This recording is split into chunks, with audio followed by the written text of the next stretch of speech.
Hello all and welcome to another video, and in this video we are going to concentrate on two things. The first will be to create our database models, the user model, the URL model, and see how they relate to each other using Flask SQL Alchemy library. For a little background about that library, it is used to create and link Python classes to SQL tables with a little bit of syntactic sugar that allows you to query the database doing create, update, delete operations using just pure Python and nothing else through a process known as object relational mapping. And it's really interesting. We'll get into all of that in this video. And the next thing will be to create our migration scripts that can allow us to manage our models so that we don't lose data each time we update our models. So without wasting any more time, let's just get into the code and see how it all works.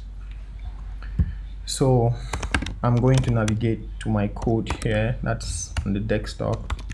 And first, before we use before we start coding, we need to install Flask SQL Alchemy.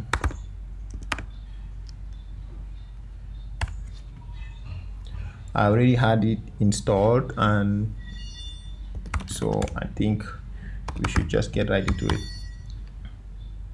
So we have our code here, and I think the first thing we should do in order to use Flask SQL Alchemy is to tell it the path where the database will be located using a very global variable in any of our configuration that says SQL Alchemy database URI. It's a variable, and all we need to do is set it to the path and the database that SQL Alchemy will be using. So for the development configuration, I think what we'll do is something like this. We'll say SQL Alchemy database URI is equal to SQLite colon plus a database path. And this is the path that we need to now define. So what I would suggest we do is I'll say let's look for the base directory. So the base directory will be os dot, let me import os. So I would say the base directory is os dot path dot the absolute path of so what I'm thinking we should do is get the absolute path of where this configuration file is, and then point the database path to be one level above it so that it is inside of this Shortify directory. So it will be like os dot path dot get name of this file, which is __ file, and all we have to do is to now say the db path is os dot path dot join, so we can join the base directory with the SQLite file itself. In this case, since we want to put it one level above of the configuration, we have to go one level up, and we say let me call it data dev dot SQLite. I think that should do it. So with this we are set. So basically we define our database path and then pointed the SQL Alchemy database URL to be an SQLite file that is located in that path. Please forgive the noise behind me. I have my neighborhood sometimes gets crazy loud. And So we have to do, I think, the same thing, almost the same thing in the production configuration. But the difference in the production configuration is that we give the path, the database path, as an environment variable.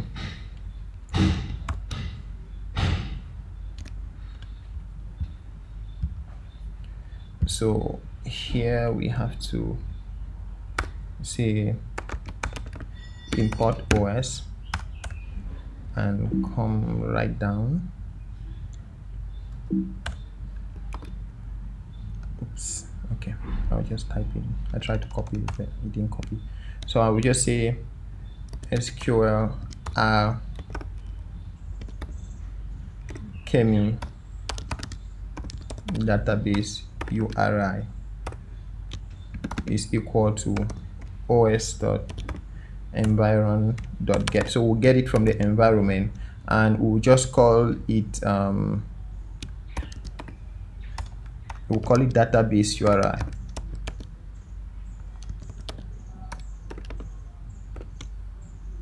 So every time we're in production, all we need to do is set this environment variable called database URI, and we can set it to the connections of an of a MySQL database or any database that we want. So that should be it.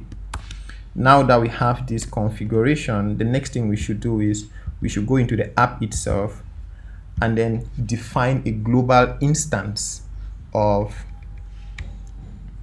SQL Alchemy.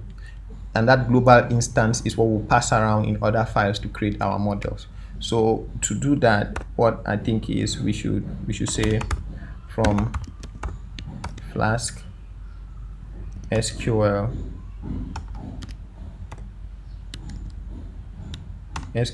Alchemy import SQL Alchemy, and we can say DB, which is the database instance is SQL Alchemy, and then we wrap the application within the instance. You can say db.init app, and we pass it the app. This is how the instance uses the app and gets to the application's configuration to know where the database file will be. It's why we are passing it into the app. Now, with this done, all we need to do is create our models. And here in the app, I'll create a node. I'll call it models.py. And I will go into models. And for the models, would have two classes, the user class and the URL class, and they will relate to each other. So in the user class, which is technically a database table, you have the user class would have the ID, the name, we can say an email, a password hash, and the URLs that that particular user created. And then, so in fact, let me just be putting this down. So I can say, first I can say from here I can import DB, and I can say class user inherits from db.model. So this is how you say a class is a model, by just inheriting from db.model. So here I will just say pass for now. And then I create another class called URL, also inherit from db.model, and here will be passed to. Then from now on, we'll start defining all the attributes of our class. The first thing we want to do in the user table is we should tell it the table name. So we say underscore table name is equal to, it will be users table, And so we can say the ID is a primary key of that table, and it is a column, db.column, and it is an integer column, db.integer, and it is the primary key equal to true. I'll just copy this so I don't have to type it all the time. And so we have the ID. The next thing we have the name. The name is a column and it is a string. We can give it 256 characters long.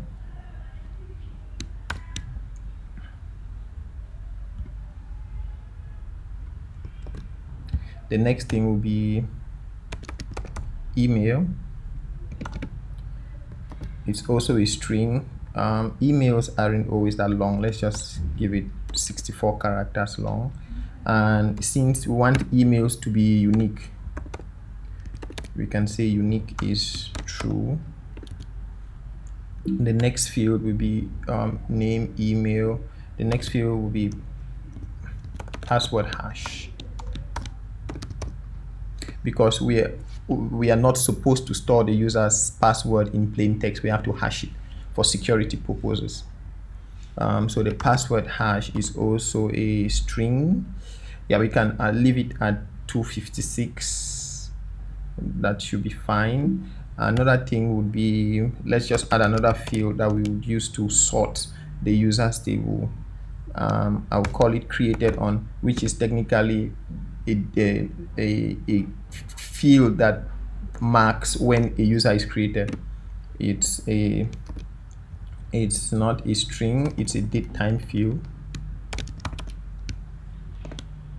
It's a datetime field, and we want to make it default to datetime.now. I think we have to import datetime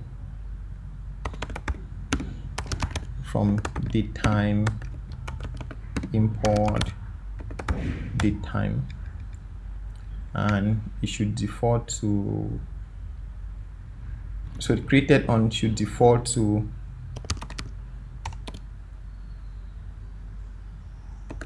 datetime. Oops, I made a mistake here. It's datetime. I forgot the E at the end of M.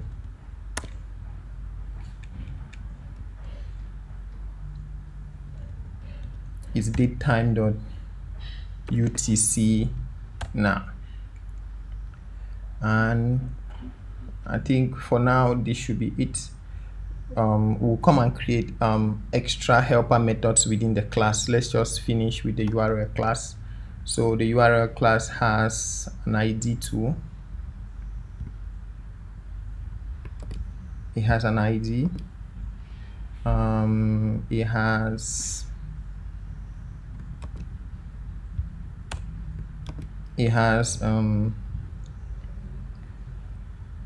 the long URL. So I'll just call it long. It has the short URL, which will be the encoded URL. Oops. The short URL, usually because it's short, we can just leave it here at, let's just say 64. Just so it has ID, the long URL, the short URL, and we also have the created on. It should be the same as what is here, and then we have something else. Oh, I forgot to define here in the users table. I forgot to define the relationship of the user to the URL. So each user would have several URLs that they create.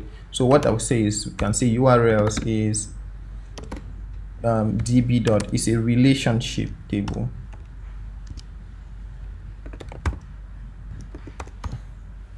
db.relationship, and its relationship is with the URL class, and backref is a reference. It's how you reference the user from the URL. So the backref would be, we call it user, and then lazy is equal to dynamic for lazy loading. And so since every user has a couple of URLs, we have to tell from the URL's perspective which the user ID that created that URL. So here we can say user ID is equal to it's an integer field too.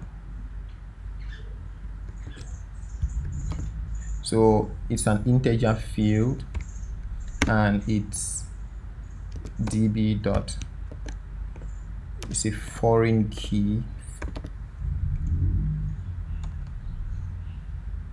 db dot, it's foreign key, which is the user's ID, users.id. Yep. So this looks okay. So the couple of the helper classes that I wanted to create in each of these classes is to help with serializing these classes, so that it will be easier for us to just say if we have a user, it will be easier for us to just export the data of the user in a dictionary. That way we can JSONify it and send it along during the exchange of the request response exchange. So I'll create two methods here. I will define say import data, take self and the data that we have to import. So import data would take in data like the request data that the client sends when we want to create a new user, and then use that data to populate the attributes of the user field. So to import data, what we'll do is we can say try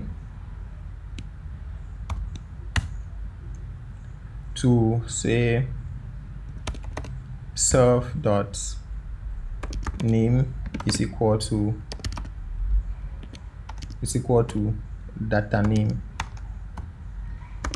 So we would get the name attribute of the data, and self dot email equal to data email,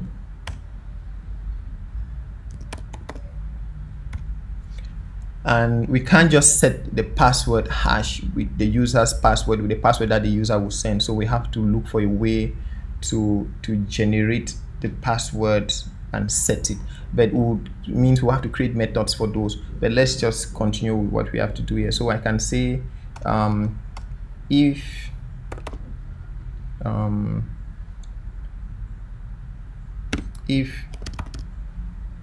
data dot get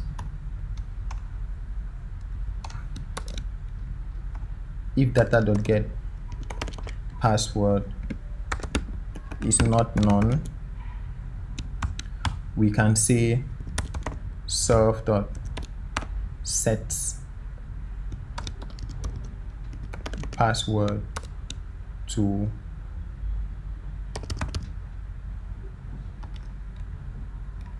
we can say self dot get password. We set the password to data password, and we'll create the set password method in a bit. And then what next? Yeah, we have the name, the email, the data, and this we can now say except. So if there's an exception, except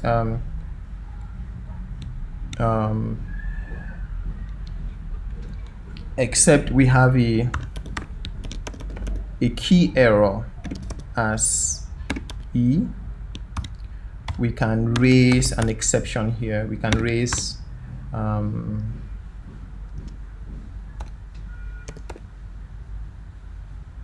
can raise a validation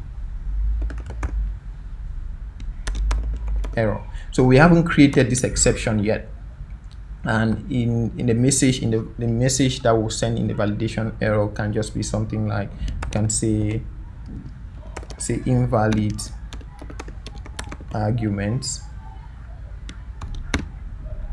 and plus e.ax 0. Okay, yep, and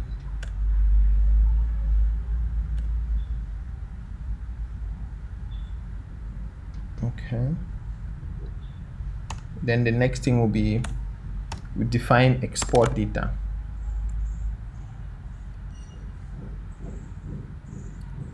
Define export data. Export data takes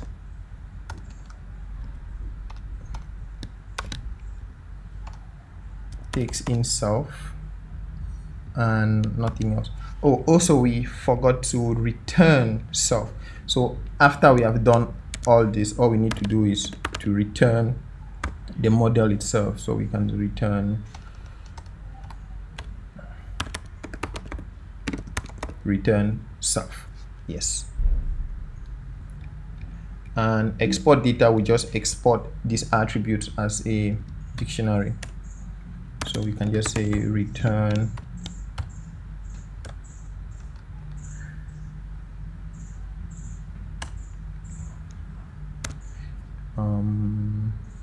we can say the name is self.name, email is self.email, name, email. So we are not going to export the password hash. We can say created on, yeah, we can export created on to, created on would be self.created on, and this will be the same thing for the users. For the URL class, the only method that I think we should define here is just the export data. As for importing the data, we'll set the attributes manually. So we can say define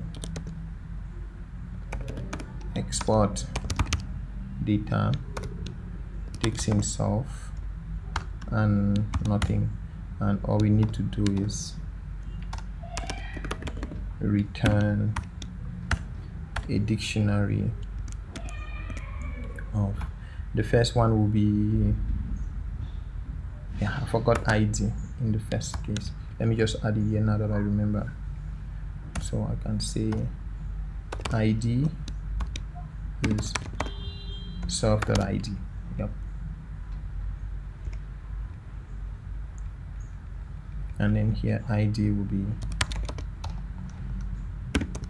self.id. Long will be self.long. Short will be self.shorts. We have ID long, short, created on.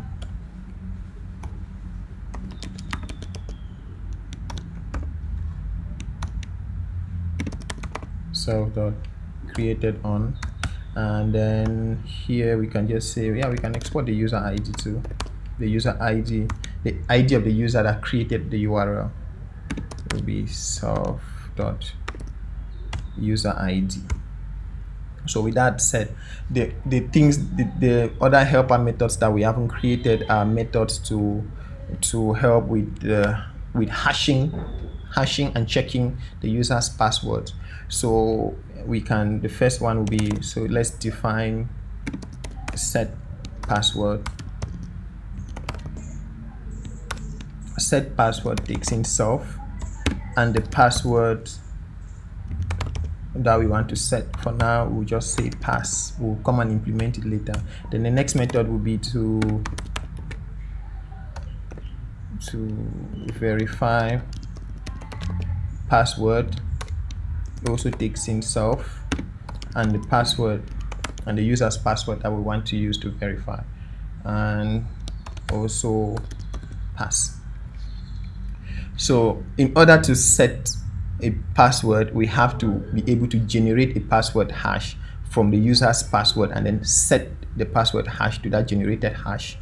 And to verify a user password, we have to check the password, the user's password against the password hash that we have to see if they match. And to do this, we are going to depend on another library that Flask depends on. It's called Vexoid. Okay, so it's already installed when we installed Flask. So I can say from vexoid.security, from vexoid.security import check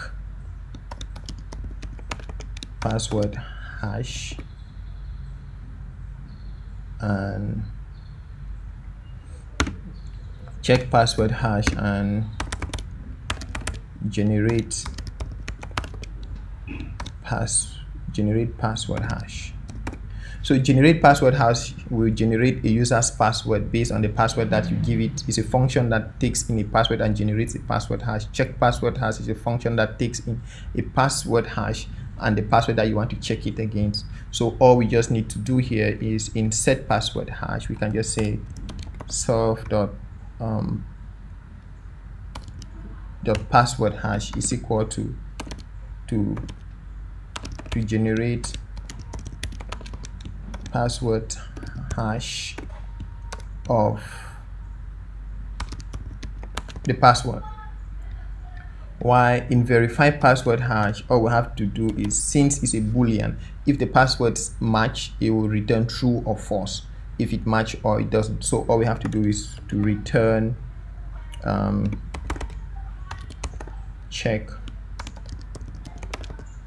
password hash of self.password hash against the password.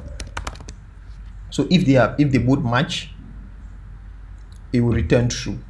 So when we do user.verify password, if it returns true, then the passwords match. Just going through everything here, I hope we are good to go.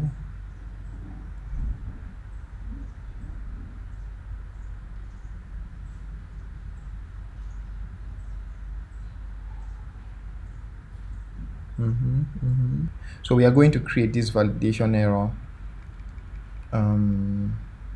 in this validation error exception here in a file called exceptions. I can say from dot exceptions import validation error.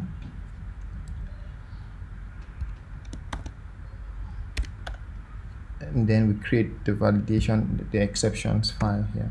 So we can create a node, we can call it exceptions.py, and inside exceptions we can just create our own exception class. We can call it, like we said, validation error. It inherits from value error, and it doesn't do anything. It just pass. So it just inherits all the properties of value error.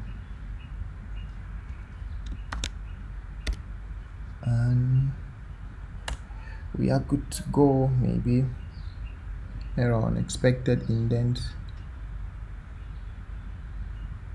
Okay.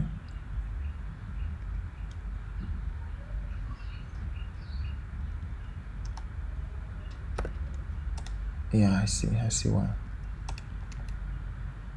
Okay.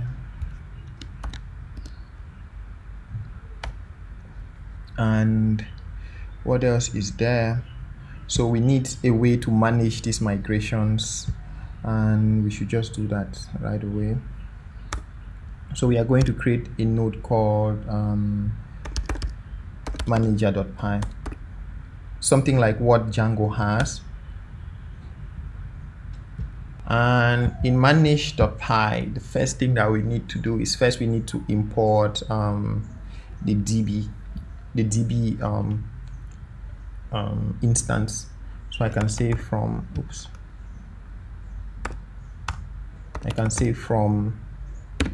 app import DB.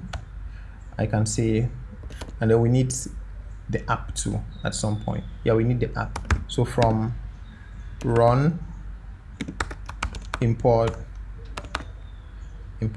app. Technically, we could have imported create app. I'm sure you remember create app from the previous video. We could have imported create app, and then we say app is equal to create app, but then will mean we have to pass it configuration. But because we already created the app with the configuration in run, we can just import the app from run instead of creating another app. So from run import app, and then so we need to migrate our database. We can say from Flask script. You remember the Flask script that we installed from Flask script? We want to import we need a manager. We want to import manager and prompt bool, and then from Flask Migrate, another library that we installed, we want to import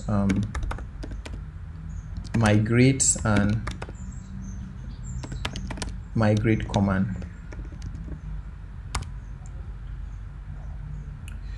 Yep.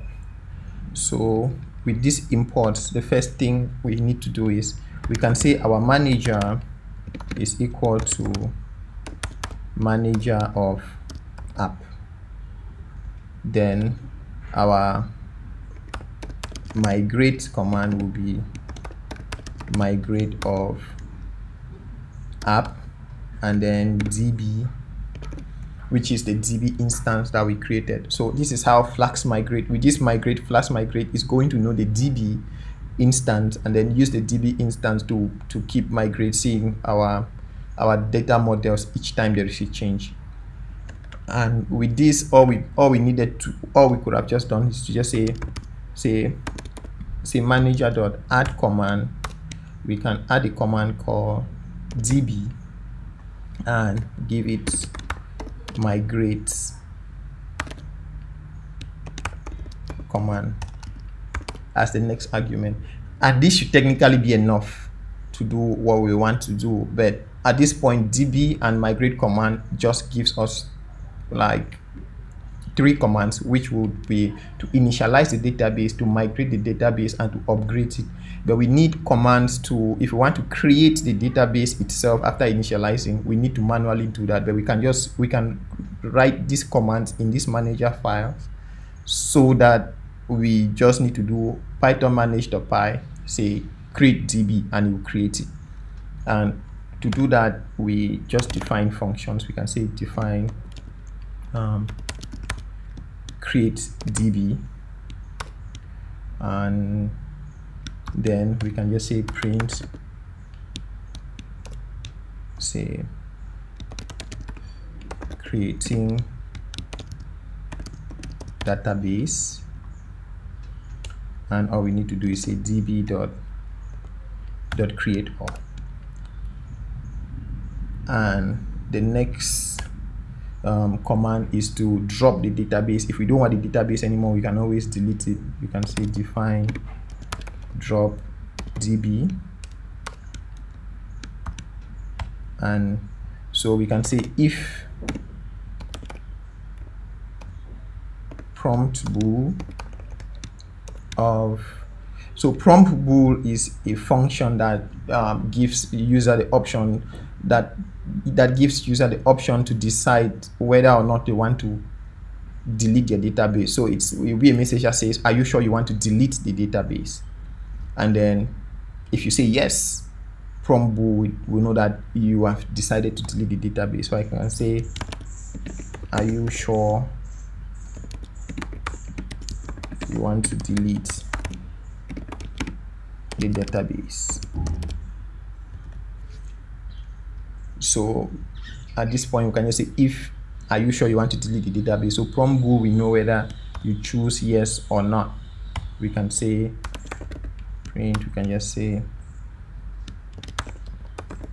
dropping database now and db.drop all. But as you can see, these are not commands yet until we tell the manager that these are commands. And to tell the manager that these functions are commands, you just have to say add manager dot command,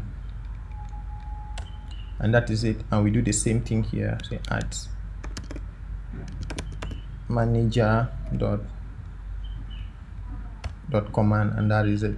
So this should be okay. And in order for us to run the script with Python, we can just say if underscore name is equal to underscore main